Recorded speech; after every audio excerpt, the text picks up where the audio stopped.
श्री शिवानंदाय नंदाय नंदात्मजाय परमार्थदायकाय ओम नमः शिवाय। श्री शिवानंद गुरुभ्यो नमः।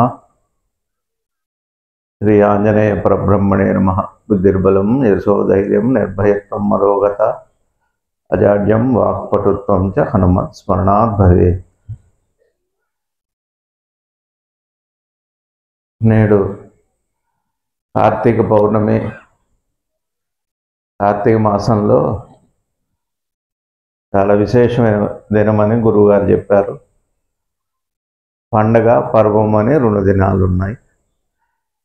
ఈ శివరాత్రి, ఏకాదశి, అట్లానే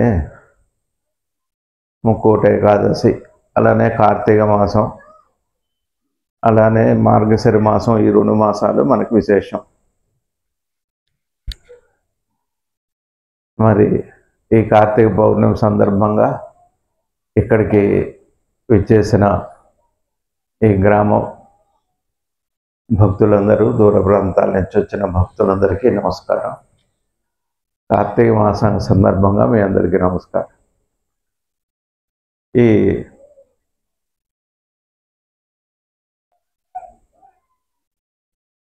పౌర్ణమి అనేది కార్తీక మాసంలో విశేషం. పౌర్ణమి అంటే పగటిపూట సూర్యుడి వెలుగులో పనులు చేసుకుంటాం. రాత్రిపూట అంత వెలుగు అవసరం లేదు మనకి.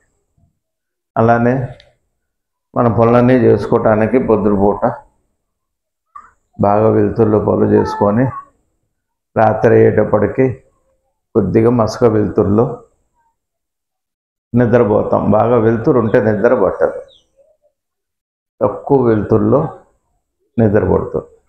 ఎక్కువ వెలుతురు ఉంటే పనికి, మనసు పని చేయటానికి వెలుతురు ఎక్కువ కావాలి. వెలుతురు ఎంత ఎక్కువగా ఉంటే అంత పని బాగా చేసుకుంటాం.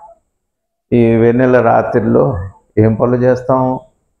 హాయిగా మంచం మీద అట్టా పడుకొని అలా ఆకాశంలో చూసుకుంటూ చల్లగా ఉంటాం.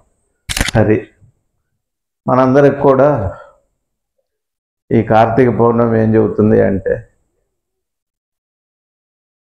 మనసుకి ఈ ప్రపంచాన్ని చూడటానికి వెలుతురు ఎలా కావాలో, పనులు చేసుకోవటానికి వెలుతురు ఎలా కావాలో, పరమాత్మని చూడటానికి కూడా వెలుతురు కావాలి. భగవంతుడు మనకి బయట లేడు, మన హృదయంలోనే ఉంటాడు. అయితే బయట ఉన్న దేవుణ్ణి చూడటానికి బయట దీపాలు పెట్టుకుంటున్నాం. శ్రద్ధగా ఈ 4 రోజులు బొలిచిపాడు నుంచి అందరూ వచ్చి ఊళ్ళో గ్రామ భక్తులు, ఇంకా కొంతమంది దీక్ష కూడా తీసుకున్నారు, శివ దీక్ష. అది ఇంకా విశేషం.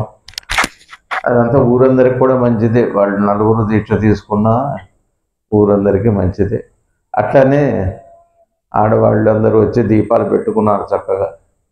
ఆ దీపాలు పెట్టడం వల్ల ప్రపంచం అంతా వెలుగే అవుతుంది. ఈ ఊళ్ళో, ఈ గ్రామంలో, ఈ శివుడి దగ్గర దీపం మీరు పెట్టడం వల్ల మీ ఇంటికి ఎట్లాగో ఫలం, అట్లానే గ్రామానికి, దేశానికి, ప్రపంచానికి కూడా వెలుగే అవుతుంది. మంచి భావంతో పెడతాం కాబట్టి.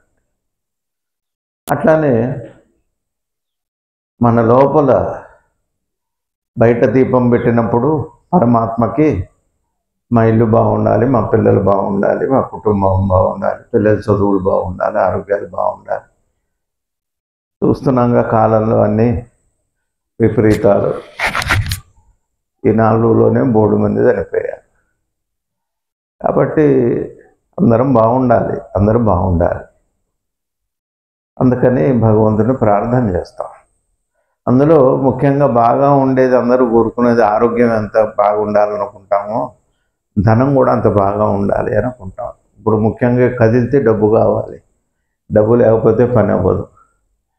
సుఖం డబ్బుతోనే వస్తుంది. సంపదతోనే సుఖం వస్తుంది, సంపత్తోనే దుఃఖం కూడా వస్తుంది. అది తర్వాత తెలుస్తుంది. ఎక్కువైతే దుఃఖం ఉంది, సరిపడా లేకపోతే కూడా దుఃఖమే ఉంటుంది. సరే, మన సద్గురుదేవులు శివానంద భగవానులు వారు చెప్పిన మాట, పూజ కంటే కూడా మనసు పవిత్రంగా ఉంటే, ఆ పవిత్రమైన మనసు వల్ల ఏం చేస్తామంటే మంచి చేయాలనిపిస్తుంది. మనసు బాగున్నప్పుడు మంచి చేయాలంటే పిల్లలు చూడండి, ఎవరన్నా బిచ్చగాడు కనపడితే కూడా అంత తీసుకెళ్ళి పెడతారు. పిల్లలకి అట్లా ఉంటుంది, పెద్దవాళ్ళకి కూడా అలానే ఉంటుంది. ఎవరు బాధపడ్డా కూడా ఏదో అయ్యో అనిపిస్తుంది. ఎవరన్నా ఇతరులు బాధపడుతుంటే మనకి అయ్యో అనిపిస్తుంది. ఎందుకంటే అది పరమాత్మ లక్షణం, దయ లక్షణం. మనలో కూడా హృదయంలో పరమాత్మ ఉంటాడు కాబట్టి ఎవరైనా బాధపడుతుంటే అయ్యో అనిపిస్తుంది. ఆయన ఉండటం వల్లే మన పిల్లల్ని ప్రేమించినా, మన వాళ్ళని ప్రేమించినా, దేనికైనా పరమాత్మ ఉండటం వల్లనే ప్రేమ కలుగుతుంది, సుఖపడతాం. సరే, పవిత్రత వల్ల ఇప్పుడు మన ఇంట్లో దీపం పెట్టామనుకోండి, ఆ వెలుతురు బయటకు కూడా పడుతుంది. బయట దీపం ఉందనుకోండి, వీధిలో దీపం, ఆ వెలుతురు మనకు కూడా పడుతుంది. అట్లానే మనకి మనసులో పవిత్రత ఉంటే చెబుతారు పెద్దలు, చిత్తశుద్ధి ఉంటే శివుడి అనుగ్రహం కలుగుతుంది. మనసు పవిత్రంగా ఉందనుకోండి, ఇతరులకి సహాయం జరుగుతుంది, పుణ్యం చేస్తాం. మనకి మనసు బాగున్నప్పుడు, మనసు పవిత్రంగా ఉన్నప్పుడు ఇతరులకి ఏదైనా సహాయం చేయాలి అనిపిస్తుంది. బాధలో ఉంటే బాధపడుతూ వాళ్ళకి ఏదైనా చేయాలనిపిస్తుంది. అది అప్పుడు పుణ్యం వస్తుంది. ఆ పుణ్యం వల్ల వాళ్ళకి మంచి జరగటం వల్ల పరమాత్మ ఏం చేస్తాడంటే వీళ్ళకి మంచి జరగాలని మనకి ధనము, సంపద, ఆరోగ్యం ఏవో ఇస్తాడు. తగినంతగా ఇస్తాడు. కావలసినంత అంటే సరిపడినంత. అంతేగాని శరీరం అన్న తర్వాత ఆరోగ్యం లేకుండా, అనారోగ్యం లేకుండా, ఆరోగ్యం లేకుండా ఉండదు శరీరం, అనారోగ్యం లేకుండా కూడా ఉండదు. కష్టం సుఖం రెండు ఉంటాయి, రెండు ఉండాలి కూడా. ఎందుకంటే కష్టం లేకపోతే సుఖం తెలియదు. సుఖం తెలియాలి. మనందరం ఏం కోరుకుంటాం చెప్పండి? సుఖం కావాలని కోరుకుంటాం. మరి సుఖం వస్తే కదా సంతోషం వచ్చేది. సుఖం వస్తే సంతోషం వస్తుంది, బాగానే ఉంది.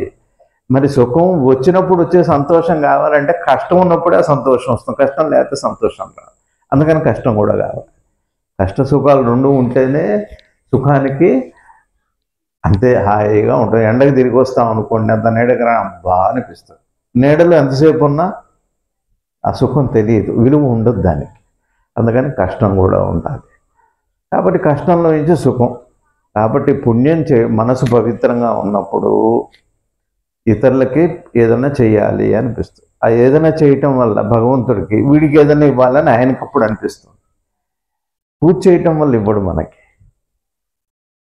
పుణ్యం చేతనే పరమాత్మ మనకి ఇస్తాడు అని చెబుతున్నారు. ఇందులో రెండు లాభాలు ఉన్నాయి. దీపం పెట్టుకుంటే మన దీపం బయట వాళ్ళకి ఎట్లా కనపడుతుందో, ఇప్పుడు ఇంట్లో చీకటి ఉందనుకోండి, దీపం లేదనుకోండి, బయట వాడు తడుముకుంటూ రావాలి, ఇంట్లో వాళ్ళు కూడా తడుముకుంటూ తిరగాలి. ఇంట్లో దీపం ఉందనుకోండి, ఇంట్లో వాళ్ళు చక్కగా తిరుగుతారు, బయట వాళ్ళు కూడా డైరెక్ట్గా వచ్చి తలుపు కొడతారు. వెళ్తురు ఇద్దరికి ఉపయోగమే. ఇక్కడ మనసులో పవిత్రత ఉండటం వల్ల ఏమవుతుందంటే, ఒక లాభమేమో బయట పుణ్యం చేయించి సుఖపడతాం, లోపలే ఉన్న పరమాత్మ దర్శనమిస్తాడు. ఈ రెండు లాభాలు ఉంటాయి. పుణ్యం ఉన్నవాడే దీపం పెట్టుకుంటాడు, పెట్టలేరు, అందరూ పెట్టలేరమ్మా. ఇప్పుడు కార్తీక మాసం అందరూ దీపం పెట్టగలరా, అందరూ చేయగలరా అంటే చేత కాదు. హాస్పిటల్లో ఉన్నవాళ్ళు ఇప్పుడు ఎంతమంది ఉన్నారు? ఇప్పుడు ఇక్కడ ఉన్న వాళ్ళకంటే 10 రెట్లు హాస్పిటల్లో ఉంటారు ఇదే రోజున, ఈ క్షణంలో. అందరికీ ఉండదు. ఆయన దయ ఉంటేనే దీపం పెట్టుకుంటాం. కాబట్టి రెండు లాభాలు ఉన్నాయి. పవిత్రమైన మనసు ఉంటే రెండు లాభాలు. లోపల పరమాత్మ కనపడతాడు, బయట మనకు కావాల్సిన సుఖం వస్తుంది. అది చిత్తశుద్ధి వల్ల. చిత్తశుద్ధి లేని శివ పూజ లేలరా అంటే అర్థం ఏమిటంటే, చిత్తం శుద్ధిగా ఉన్నప్పుడు బయట కావాల్సిన పుణ్యం వల్ల కావాల్సిన సుఖము, పరమాత్మను దర్శించటానికి కావలసినటువంటి జ్ఞానము, రెండు ఆ వెలుతురు అట్లాంటిది పౌర్ణమి. ఈ రోజున బాగా గుర్తుపెట్టుకోండి. ఈ దీపం పెట్టడం వల్ల, సరే ఈ కార్తీక మాసం దీపం పెట్టడం వల్ల మీకు ఏవో చిన్న చిన్న ఇబ్బందులు అవన్నీ పోతాయి. పరమాత్మ దయ ఉంటుంది, ఉంటాయి, పోతాయి. కానీ ఈ రోజున, ఈ కార్తీక మాసం రోజున ఈ వెలుగు చూడటం, ఈ దీపం పెట్టడం వల్ల మనకేమవుతుందంటే లోపల తెలియకుండానే ప్రకృతిలో పరమాత్మనే ఇవాళో రేపో ఎల్లుండో ఏదో రోజున భగవంతుడు దర్శనమిస్తాడు. అది దీనివల్ల ఫలం. మీరందరూ ఏదో ఒక రోజున ఆ శివయ్యను చూస్తారు. ఏ శివుడైతే ఇక్కడ మనం బయట చూస్తున్నామో చనిపోయేటప్పుడో ఎప్పుడో ఇవాళో రేపో ఎప్పుడో ఆయన దయ. మన మనసు ఎంత పవిత్రంగా ఉంటే, ఇప్పుడు మనం శుభ్రంగా ఉన్నాం అనుకోండి, బట్టలు బాగున్నాయి అనుకోండి, మనకి హాయిగా ఉంటుంది. అవతల వాళ్ళకు కూడా చూడటానికి శుభ్రంగా ఉన్నారు అనిపిస్తుంది. మురిగ్గా ఉన్నాం అనుకోండి, మనకి చికాకునే ఉంటుంది, అవతల వాళ్ళకు కూడా ఏమిట్రా అనిపిస్తుంది. కాబట్టి ఇవాళ కార్తీక పౌర్ణమి రోజున ఈ దర్శనం చేసుకోవడం, మీరు దీపాలు పెట్టుకోవటం వల్ల ఏదో ఒక రోజున తప్పనిసరిగా మీకు శివుడు మీకు కనపడతాడు. ఇందులో ఏం అనుమానం లేదు, అందరూ కనపడతారు. ఇది ఈ కార్తీక పౌర్ణమి అంటే తెలియకుండానే ప్రకృతిలో మన లోపల మాలిన్యాన్ని శుభ్రం చేసే లక్షణం దానికి ఉంటుంది. పౌర్ణమికి ఆ లక్షణం. ఏకాదశి రోజున అలా ఉండదు. తెలియకుండానేట మన మనసుకు తెలియదు. ఇప్పుడు చూడండి, మీరు అన్నం తింటారు కదా, అందరం అన్నం తింటాం కదా, తిన్నాక ఆకలి అయ్యేంతవరకు అరిగేది తెలుస్తుందా? చదువుకున్న వాళ్ళకైనా, డబ్బులు ఉన్న వాళ్ళకైనా, పేదవాళ్ళకైనా, మగవాళ్ళకైనా, ఆడవాళ్ళకైనా, ఎవరికైనా ఆకలి తెలుస్తుంది, కడుపు నిండటం తెలుస్తుంది. కానీ మధ్యలో అరగటం అనే విషయం ఎవరికి తెలియదు. అది అట్లానే ఈ పౌర్ణమి రోజున శివస్మరణ చేసిన, భగవద్ దర్శనం చేసుకున్న, ఇట్లా దీప దర్శనం చేసుకున్న, జ్వాలాతోరణం కింద వెళ్ళినా ఏమవుతుందంటే తెలియకుండానే అన్నం ఎలా అరుగుతుందో పాపం కరిగిపోతుంది. అన్నం అరిగినంత తేలిగ్గా తెలియకుండా మనకు చేసిన పాపాలు తెలియకో తెలుసో ఏవో పాపాలు ఉంటాయి, అవి కరిగిపోతాయి. అన్నం అరిగినట్టుగానే పాపం కరిగిపోతుంది. పౌర్ణమి యొక్క గొప్పతనం, కార్తీక పౌర్ణమి గొప్పతనం గురుగారు చెప్పారు. అందుకని ఇది పర్వదినం. కాబట్టి ఆ గడియలు వస్తున్నాయి, చక్కగా మనం చేసుకుందాం. ఇంకొకటి ఏంటంటే ఈ మాసం అవగానే మన మార్గశిర మాసం వస్తుంది, అది కూడా పుణ్యదినమే. ఇంకొకటి ఈ 2 నెలలు కూడా అందరూ ప్రయాణం చేసిన జాగ్రత్తగా భగవద్ దర్శనం చేసుకొని స్మరణ చేసుకొని వెళ్ళండి. ఆడవాళ్ళు సరే ఫ్రీ బస్సు ఉంటే ఉందిలేండి, కానీ చేశారు కదా అని వెళ్ళకండి. అది గొడవ. దండం పెట్టుకొని పని ఉంటేనే బయటికి వెళ్ళండి, పని ఉంటే పని చేయండి. పని లేకపోతే పని ఉంటేనే పని చేయట్లేదు, పని లేకపోతే ఏం పని చేస్తాం మనం?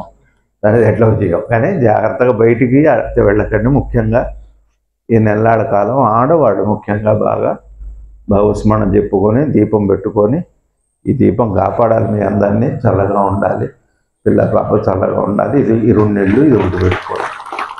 తర్వాత ఇప్పుడు జ్వాలాతోరణం చేస్తారు.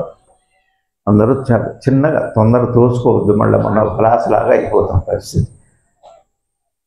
చిన్నగా దర్శనం చేసుకోండి, మీద పడకుండా అందరూ దర్శనం చేసుకొని ప్రసాదాలు తీసుకొని జాగ్రత్తగా, దూరం వాళ్ళు కూడా జాగ్రత్తగా వెళ్ళండి. ఎక్కడెక్కడి నుంచో వచ్చారు, విజయవాడ నుంచి వచ్చారు, తిరుమలగిరి నుంచి వచ్చారు, హైదరాబాద్ నుంచి వచ్చారు, ఎక్కడెక్కడి నుంచో వచ్చారు. అందరికీ అనేక నమస్కారాలు తెలియజేస్తూ మీరందరూ పిల్ల పాపలతో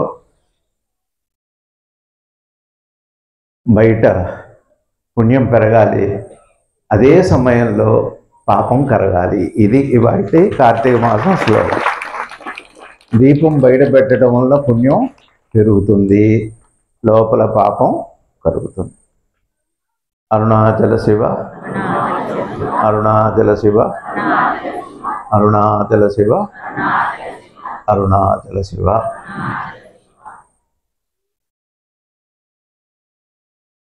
ఇప్పుడు మీరు మంచి ఆవకాయ తింటారు అనుకోండి, బయట వాసన వస్తుంది, లోపల నుంచి ఏమైనా వాసన వస్తుందా? ఒకవేళ లోపల నుంచి వాసన వస్తే మనం తట్టుకుంటాం, తెలియదండి. అట్లానే లోపల పాపం కరిగేది కూడా తెలియదు. అది నామం పాపం కరిగేంతగా చేసుకో. అందరు కూడా గుర్తుపెట్టుకోండమ్మా. ఈ 4 రోజులు బాగా చేస్తున్నారు, ఎక్కడి నుంచి వింటున్నారో యూట్యూబ్లు, మరి ఇంత నెట్ ప్రాబ్లంలో కూడా యూట్యూబ్ చూసి నేర్చుకుంటున్నారు, సంతోషం. అది శివ శివ శివ అనుకుంటున్నాండి. మరి మన ఊరు వాళ్ళు ఈ మాట అనుకోవటే ఉంది. ఏం చదివేం అక్కర్లా, పెద్ద పెద్ద జ్ఞానమేం అక్కర్లా. శివ అనుకోవాలనిపించటం పేరే జ్ఞానం. శివ అనుకోవటం అనుకోవాలనిపించిన పేరే జ్ఞానం, కానీ అనుకున్న తర్వాత ఏమొస్తుందో అనేది ఇంకేముండదు. ఇక అదే జ్ఞానం. శివాని నామస్మరణ బాగా చేసుకోండి అన్ని కాలాల్లో. ఇదే రక్షణ, మనకి ధర్మం రక్షణ. కాబట్టి మీ అందరికీ నమస్కారాలు చేస్తూ చక్కగా ప్రసాదాలు తీసుకొని జాగ్రత్తగా వెళ్ళి చిన్నగా వెళ్ళండి. ఈ కాలము బాగా రజస్సు కాలం అండి. మీకు తెలియకుండానే వేగం పెరిగిపోతుంది, చాలా వేగం ఉంటుంది, యాక్సిడెంట్స్ అవుతున్నాయి బాగా. మంచి టైం కాదు, చాలా జాగ్రత్తగా ఉండాలి. కాబట్టి మన ఆలోచనే మనకి ప్రమాదం, మన నెమ్మదే మనకి ప్రమోదం. వేగం ప్రమాదం, నెమ్మది ప్రమోదం. బాగా గుర్తుపెట్టుకోండి.